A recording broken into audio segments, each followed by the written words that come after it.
ሰላም ጤና ይስጥልን የተወደዳችሁና የተከበራችሁ የንጋት መረጃ አድማጭ ተመልካቾቻችን እንደምን አላችሁ? ለዕለቱ ያዝናቸውን ሰበርና ወቅታዊ መረጃዎች ይዘን ቀርበናል። መረጃዎቻችን ቶሎ ቶሎ እንዲደርሷችሁ ዩቲዩብ ቻናላችንን ሰብስክራይብ፣ ላይክ፣ ሼር እያደረጋችሁ እስከ ፍጻሜያችን አብራችሁን ሁኑ።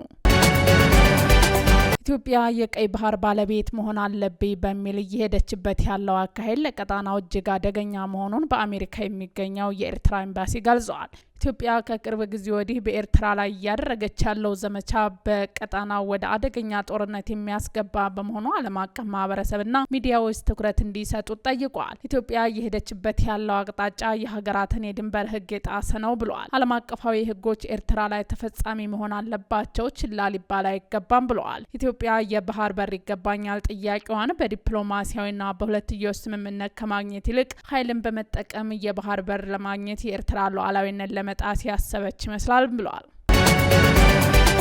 የህወሓትን መንገድ መከተል የበለጠ ጥፋት ያስከትላል ሲል ኮሎኔል ደመቀ ዘውዱ ማስጠንቀቂያ ሰጡ።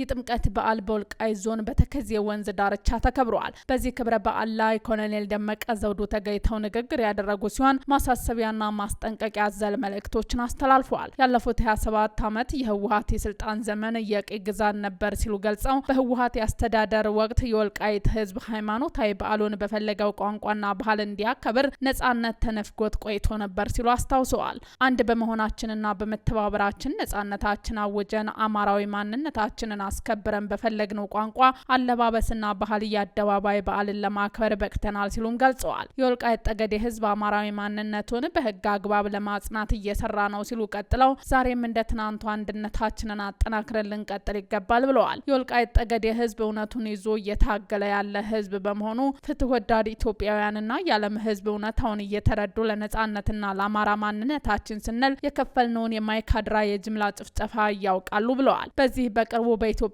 የአሜሪካ አምባሳደር ሀርቨን ማሲንጋ በቦታው በመገኘት ያደረጉ ውይይት ማሳያ ነው ብለዋል። የአማራና የትግራይ ህዝብ በኢትዮጵያ ታሪክ ክፉንም ደጉንም አብሮ ያሳለፈ ወንድማማች ህዝብ ነው ብለዋል። በአብሮነት ለመኖር ከኛ ከወንድሞቻቸው ጋር በመነጋገርና በመወያየት እንጂ የህወሓትን መንገድ መከተል የበለጠ ጥፋት ያመጣል ሲሉ ገልጸው የወልቃይት ጠገዴ ህዝብ ጎንደሬ ማንነቴን አትቀሙኛል እንጂ ከትግራይ ህዝብ ጋር አብረን አንኖርም አላለም ሲሉ ተናግረዋል። ጥምቀት በተከዜ ወንዝ ዳርቻ ማክበራችንን እንቀጥላለን። አስተዳደራችንን አጠናክረን ነጻነታችንን በህግ አግባብ እናንጻለን። የሚጠናከር እንጂ የሚፈርስ አስተዳደር የለም ብለው አንዳንድ ያከካላል ለፖለቲካ ፍጆታ ሲሉ የሚያናፍሱትን የተለመደ ያሉባልታ ወሬ ልናዳምጥ አይገባም ብለዋል። የውጭ ጎብኚዎች ከኢትዮጵያ የከፋ ነገር እንዳይወስዱ በቅርብ ርቀት መከታተል እንደሚያስፈልግ ጠቅላይ ሚኒስትሩ አብይ አህመድ አስጠነቀቁ። ጠቅላይ ሚኒስትር ዶክተር አብይ አህመድ ይህንን ማስጠንቀቂያ ያስተላለፉት በደቡብ ምዕራብ ኢትዮጵያ ክልል የደንቢ ኢኮሎጂ በተመረቀበት ወቅት ባደረጉት ንግግር ነው። ጠቅላይ ሚኒስትር አብይ በንግግራቸው ለመናገር ብዙ ሰዎች ይህንን በቪዲዮ ሲመለከቱ ኢትዮጵያ ውስጥ ነው ብለው ያምናሉ ብዬ አልገምትም በማለት ውበቱን አሞካሽተዋል። ኢትዮጵያ የቃል ኪዳን የተባረከች የተወደደች የተመረጠች ሀገር የሚባለው ውሸት አይደለም። እኛንን ማስተዋል ማየት ያቃተን እንጂ ኢትዮጵያ ውስጥ የሌለው ውበት፣ ጸጋ፣ ሀብት የለም ሲሉ የሚመሯት ሀገር አላት ያሉትን ሀብት አወድሰዋል። ይሁንና ይህንን ለማየት አይን መግለጥ እንደሚያስፈልግም አስመረውበታል።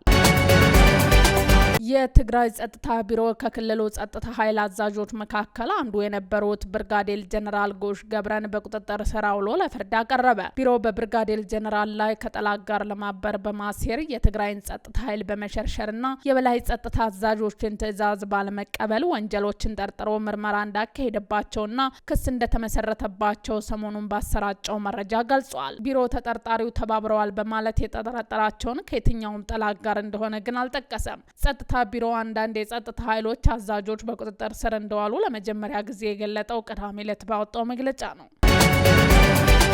የሶማሌዋ ከፊል ራስ ገዝ ፑንትላንድ አስተዳደር ከ26 በላይ ኢትዮጵያውያን የሚገኙባቸውን 53 የኢስላሚክ ስቴት ተዋጊዎች በተራራማ አካባቢ ውጊያ ከተደረገ በኋላ በቁጥጥር ስር መዋላቸውን አስታወቀ። የግዛቲቱ መንግስት ኢትዮጵያ ናቸው ያላቸውን 26 የቡድን ተዋጊዎች ፎቶና ስም ይፋ አድርጓል። በግዛቲቱ ጸጥታ ኃይሎች ቁጥጥር ስር ከዋሉት መካከል ከኢትዮጵያ በተጨማሪ የታንዛኒያ፣ የየመን፣ የሳውዲ አረቢያ፣ የሱሪያ፣ የቱርክና የሞሮኮ ዜግነት ያላቸው ይገኙበታል። የወልቃይት ጠገዴ ሁመራ ዞን አስተዳደር በወልቃይት ጠገዴና ሁመራ አስተዳደራዊ አከላለል ጉዳይ ከፕሪቶሪያ የግጭት ማቆም ስምምነት ወሰንና ዓላማ ውጭ ነው አለ። የዞኑ አስተዳደር ስለ ወልቃይት ጠገዴና ሁመራ ታሪካዊ አስተዳደር አከላለልና የማንነት ጥያቄ ዙሪያ አዲስ ባሰራጨው የጽሁፍ ማብራሪያ ፌዴራል መንግስቱና ህወሓት የፕሪቶሪያውን የግጭት ማቆም ስምምነት የተፈራረሙበት ግጭት ለማቆምና ለተያያዥ ሂደቶች ብቻ ነው ብሏል። የዞኑ አስተዳደር የፌዴራል ተቋማት ዞኑ በአማራ ክልል መዋቅር ስር የሚገኝ መሆኑን አውቀው መንቀሳቀስ ይገባቸዋል ብለዋል። ከጦርነቱ ወዲህ ያለው የአካባቢው አከላለልና ከ1983 በፊት ከነበረው ሆነ አሁን ካለው ፌዴራላዊ አወቃቀር ጋር የተጣጣመ ነው ያለው የዞኑ አስተዳደር ይህን እውነታ በመገንዘብ በኢትዮጵያ ዘላቂ ሰላምና መረጋጋት ለማስፈን ለሚደረገው ገንቢ ንግግር አስፈላጊ መሆኑን ጠቅሷል።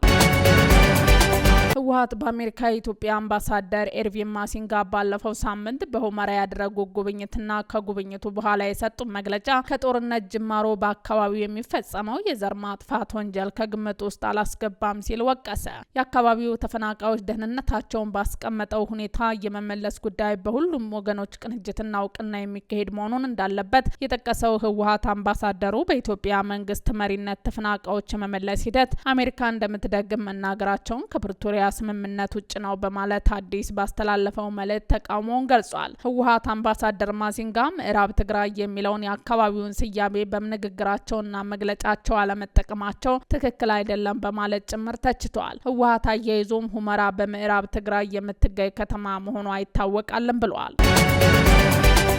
የግብፁ የውሃና መስኖ ሚኒስተር ሃኒ ሰዋሊም ኢትዮጵያ በታላቁ የህዳሴ ግድብ ግብጽና ሱዳን ላይ ላደረሰችው ጉዳት ካሳ መክፈል አለባት ሲሉ ለሀገሪቱ ፓርላማ ተናገሩ። ሚኒስተሩ ህዳሴ ግድብ በናይል ወንዝ ላይ ግብጽ በአመት ካላት የ55 ቢሊዮን ኪዩቢክ ሜትር ውሃ ድርሻ ላይ የ38 ቢሊዮን ኪዩቢክ ሜትር ውሃ ጉለት አስከትሏል ማለታቸውን የሀገሪቱ ጋዜጦች ዘግበዋል። የግብጽ የውሃ ፍላጎት በአሁኑ ወቅት በአመት 88.5 ቢሊዮን ኪዩቢክ ሜትር ውሃ ደርሷል ያሉት ሚኒስተሩ ሀገሪቱ ክፍተቱን ለመሙላት 23.2 ቢሊዮን ኪዩቢክ ሜትር ውሃ እንደገና ጥቅም ላይ በማዋል ላይ መሆኗን መግለጣቸውን ዘገባዎቹ አመልክተዋል። ውድ አድማጭ ተመልካቾቻችን የዛሬ ዜናዎቻችን እነዚህን ይመስሉ ነበር። አብራችሁን ስለነበራችሁ ከልብ እናመሰግናለን። መልካም ቀን።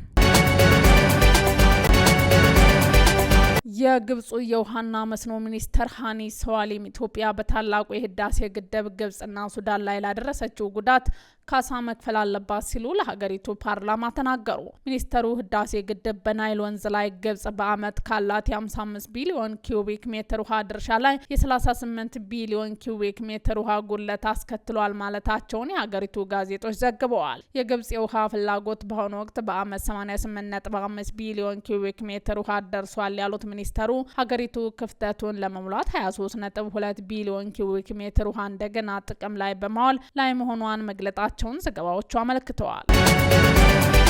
ውድ አድማጭ ተመልካቾቻችን የዛሬ ዜናዎቻችን እነዚህን ይመስሉ ነበር። አብራችሁን ስለነበራችሁ ከልብ እናመሰግናለን። መልካም ቀን።